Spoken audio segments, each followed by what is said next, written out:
معتقدی که مثلا اندرو تیت درست میگه؟ آره اندرو تیت کیه؟ نمیدونی اندرو تیت کیه؟ اصلا معتقد هستی که ماتریکس وجود داره؟ معتقد نیستی؟ میدونم درسته بالاخره، ولی تو به نظر من سوسیالیست، طرفدار سوسیالیستی. درسته آره، ولی خب من به نظرم کپیتالیسم بیشتر کار میکنه. ولی خب ناکن سوسیالیسم منو ناکن. دقت کن نه پس دقت کن، سوسیالیسم تو برخی از جاها کمک میکنه، میدونی مثلا تئوریش قشنگه. نه درست نیست. کپیتالیسم تو عمل خوبه، خب تو تئوریش زیاد قشنگه.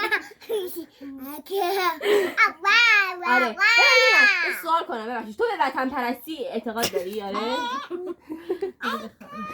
به خانم بچه رو داره فکر سیاسی میکنه. چی شده؟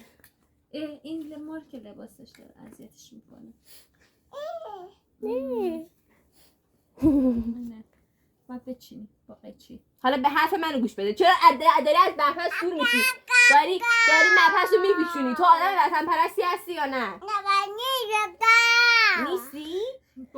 چرا نیستی؟ پیتریاتیک باشم میشه. فوش داد. برو قیچی بیاریم بچینیم. برو قیچی دوره بیار. برو قیچی بیارم.